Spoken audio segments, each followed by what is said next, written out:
सोचो अगर तुम्हारे अंदर अचानक से सुपर ह्यूमन स्ट्रेंथ आ जाए और एक दिन में तुम चूसली से बाहुबली बन जाओ। कुछ ऐसा ही होता है एंजो के साथ। एंजो चिकोटे रोम में रहने वाला एक आम सा चोर है। कहानी की शुरुआत में हम उसे एक महंगी घड़ी चुरा कर पुलिस से भागते हुए देखते हैं। पुलिस से बचने के लिए वो नदी में कूदकर दीवार से लगकर खड़ा हो गया ताकि कोई उसे देख ना पाए। पुलिस के वहां से जाने के बाद वो वापस ऊपर चढ़ने के लिए नदी में पड़े एक बैरल पर चढ़ा। जब उसने उछलकर ऊपर चढ़ने की कोशिश की तो बैरल के टूटने से उसका पूरा शरीर रेडियो एक्टिव वेस्ट में डूब गया। उसने खुद को संभाला और घर की ओर चल दिया, लेकिन जल्द ही उसकी तबीयत बिगड़ने लगी। उसके मुंह से एक काला सा लिक्विड बाहर आ रहा था। घर जाकर भी उसे बार बार उस काले लिक्विड की उल्टियां हुई और खांसी तो रुकने का नाम ही नहीं ले रही थी। अगली सुबह जब वो उठा तो उसे काफी बेहतर महसूस हुआ। वो अपने पड़ोसी और गैंग मेंबर सर्जियो से घड़ी को बेचने के लिए मिला। सर्जियो फैबियो नाम के एक गैंगस्टर के लिए काम करता था, जो कि इतना पागल इंसान है कि उसने एक बार अपने एक आदमी को सिर्फ इसलिए मार डाला कि वो उसके लिए गलत रंग का फोन ले आया। उधर सर्जियो ने एंजो को उस घड़ी के लिए 100 यूरोज दिए और अपने साथ एक ड्रग डील में चलने को कहा। पैसे अच्छे थे तो एंजो भी मान गया। जब वो दोनों सर्जियो के घर डील के लिए कुछ सामान लेने गए तो एंजो पहली बार सर्जियो की बेटी एलिसिया से मिला, जिसका व्यवहार थोड़ा अजीब था। उसने बच्चों की तरह बहुत सारी ड्राइंग्स बनाकर दीवार पर लगाई हुई थी। उसने एंजो को स्टील जीग नाम के एक एनिमे के बारे में बताया।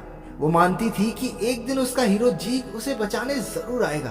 रास्ते में सर्जियो ने बताया कि अपनी माँ को खोने के बाद एलिसिया असल दुनिया से पूरी तरह कट चुकी है और सारा दिन बस ये कार्टून देखती रहती है। रास्ते में वो 2 ड्रग म्यूल्स को गाड़ी में बैठाकर एक सुनसान बिल्डिंग में ले आए। ड्रग म्यूल्स वो होते हैं जिनके शरीर में सर्जिकली ड्रग्स के पैकेट डाले जाते हैं ताकि पुलिस को पता ना चले। उनमें से एक के पेट में ही पैकेट फट जाने से ओवरडोज से उसकी मौत हो गई। उसके भाई ने गुस्से में इसे सर्जियो की गलती मानकर उसे कई गोलियां मार दी, लेकिन सर्जियो ने मरने से पहले उसका सर दीवार में मार मार कर उसे भी चोटिल कर दिया। लेकिन अपनी आखिरी सांसें लेते हुए उसने एंजो को भी गोली मार दी, जो लड़खड़ाकर बिल्डिंग से नीचे गिर गया।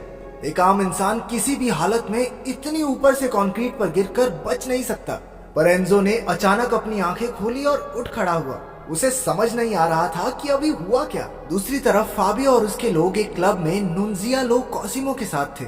नुन्जिया रोम की सबसे बड़ी ड्रग कार्टेल की बॉस है। उसने फाबियो से ड्रग डील के बारे में पूछा, जिस पर उसने झूठ कह दिया कि सब बढ़िया रहा, क्योंकि अगर उसने सच बता दिया कि ड्रग्स का तो कोई अता पता है ही नहीं तो वो मारा जाएगा। इस दौरान जब एंजो घर लौटा तो एलिसिया उससे अपने पिता के बारे में पूछने लगी, लेकिन वो उसे इग्नोर करते हुए अपने फ्लैट में चला गया। पर उसके जवाब न देने पर भी वो उसके दरवाजे पर खटखटाना नहीं छोड़ती। चिढ़कर एंजो ने गुस्से में दरवाजे पर मुक्का मारा। उसका हाथ दरवाजा फाड़कर पार निकल गया। अपनी ताकत से अचंभित होकर उसने एक अलमारी को धक्का मारा। वो अलमारी तेजी से दीवार पर जाके लगी। वो समझ गया कि उस रेडियो एक्टिव वेस्ट की वजह से उसके अंदर सुपर ह्यूमन स्ट्रेंथ आ गई है। उस रात वो एक पूरी एटीएम मशीन को ही उखाड़ लाया। चुराए हुए पैसों से उसने अपने लिए अच्छा खाना खरीदा। बढ़ी हुई ताकत के साथ साथ उसके घाव भी जल्दी भरने लगे थे। उसके कंधे पर लगी गोली का घाव कुछ ही घंटों में पूरी तरह ठीक हो चुका था।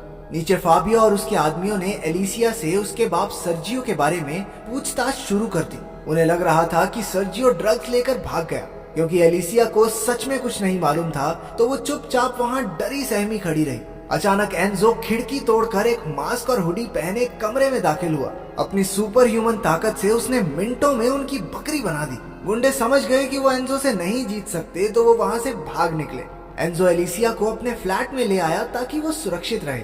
एलिसिया सोचती है कि वो उसका कार्टून वाला सुपर हीरो जीग है और आखिरकार वो उसे बचाने आ चुका है। उसकी दिमागी हालत का ख्याल करते हुए एंजो ने भी उसकी हाँ में हाँ मिला दी। दूसरी तरफ फाबियो ने एंजो की एटीएम मशीन चुराते वक्त रिकॉर्ड हुई सीसीटीवी फुटेज देखी, जो कि इंटरनेट पर वायरल हो रही थी। उसे पूरा यकीन था कि ये वही आदमी है जिसने बीते दिन उनकी छिताई की थी। तभी फाबियो का राइट हैंड एंटोनियो वहां आया और उसे सलाह दी कि उन्हें नुन्जिया के पैसे उसे जल्द से जल्द देने के लिए लोन ले लेना चाहिए। लेकिन फाबियो कहने लगा कि इसकी बजाय वो एक बैंक की गाड़ी को लूटेंगे, जिसकी प्लानिंग उन्होंने पहले से ही कर रखी है। दूसरी तरफ एंजो को भी सर्जियो के कागजों के बीच उसी बैंक की गाड़ी को लूटने का प्लान मिला। अगले दिन फाबियो और उसके लोग बंदूकों के साथ गाड़ी के आने का इंतजार कर रहे थे, लेकिन एंजो ने उनसे पहले ही गाड़ी को रोककर सब कुछ लूट लिया। फाबियो ने एंजो पर गोलियां भी चलाई, लेकिन वो उनसे बचकर भाग गया।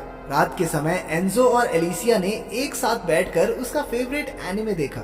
जब वो एलिसिया के थोड़ा करीब आया तो वो डर गई और जोर जोर से रोने लगी। पता चलता है कि किसी ने पास्ट में उसे सेक्सुअली अब्यूज किया था। अगले दिन वो एंजो से बार बार उसके पिता को बचाने के लिए कहने लगी। वो उसे एक बंद अम्यूजमेंट पार्क में लेकर आया, जहां वो अपनी ताकत से बिना बिजली के उन राइड्स को चलाने लगा।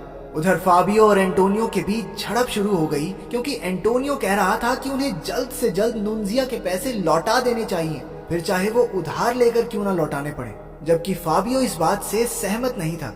एंटोनियो के उसकी बात न सुनने पर फाबियो ने गुस्से में अपने कुत्ते उस पर छोड़ दिए। उन्होंने एंटोनियो को मार डाला। दूसरी तरफ एंजो ने मॉल से एलिसिया को एक प्रिंसेस ड्रेस दिलवाई, जो वो हमेशा से चाहती थी। बाद में एंजो ने उसे सर्जियो की मौत के बारे में बताया। वो रोते हुए कहने लगी कि एंजो ने उसके पिता को बचाया क्यों नहीं। बैंक की गाड़ी से पैसे चुराने की खबर सुर्खियों में छा गई और एंजो सुपर क्रिमिनल के नाम से फेमस हो गया। फैबियो भी अब ऐसी सुपर ह्यूमन ताकत हासिल करना चाहता था। एंजो से नाराज होकर एलिसिया एक बस में चढ़ गई, लेकिन एंजो ने अपनी ताकत से बस को आगे बढ़ने से रोक दिया। उसने अंदर आकर एलिसिया से माफी मांगी। वो उसके साथ चलने को राजी हो गई, लेकिन एंजो ये भूल गया था कि उसने अपनी टोपी और मास्क नहीं पहना है। जब उसने आसपास देखा तो हर तरफ से लोग उसकी वीडियो बना रहे थे। वो जल्दी से एलिसिया को लेकर वहां से चला गया। इस दौरान कोई दूसरा चारा न बचने पर फैबियो ने अपनी एक डीलर दोस्त से कुछ पैसे उधार लिए, ताकि वो नुनजिया के पैसे दे सके। जल्द ही नुनजिया भी अपने लोगों के साथ वहां पहुंच गई। समय पर उसके पैसे ना मिलने पर वो बहुत गुस्सा थी। जल्द ही दोनों गुटों में लड़ाई हो गई और वहां गोलियां चलने लगी। आखिर में सिर्फ नुनजिया और फाबियो ही जिंदा बचे। अपने अड्डे पर पहुंचकर फाबियो ने देखा कि उसके सारे आदमी मारे जा चुके थे। तभी एंजो की बस को रोकने वाली वीडियो टीवी पर दिखाई गई। फाबियो ने तुरंत उसका चेहरा पहचान लिया और उसे ढूंढने निकल पड़ा। उधर एंजो और एलिसिया भी किसी दूसरे शहर में भागने की तैयारी में थे, क्योंकि पुलिस को अब एंजो के हुलिये का पता चल चुका था। वो दोनों एक होटल में रुके, जहां पर फैबियो बंदूक के साथ टपक पड़ा और उसने एंजो को ट्रैंकुलाइजर गन से बेहोश कर दिया। जब उसकी आंख खुली तो फैबियो ने उसे डक टेप से पूरी तरह जकड़ा हुआ था। उसने एलिसिया की जान के बदले उसे अपनी सुपर ह्यूमन स्ट्रेंथ का राज बताने को कहा। एलिसिया की जान बचाने के लिए एंजो उसे नदी किनारे ले गया और पूरी बात बताई। फैबियो को उसकी बात पर भरोसा नहीं हो रहा था। उनकी बातचीत के दौरान नुनजिया अपने लोगों के साथ वहां आ पहुंची और उन पर गोलियां चलाने लगी। इस अंधाधुंध फायरिंग में फैबियो और एलिसिया दोनों को बहुत सारी गोलियां लगी। अपना बदला लेने के लिए नुनजिया ने फैबियो के शरीर को जलाकर नदी में फेंक दिया।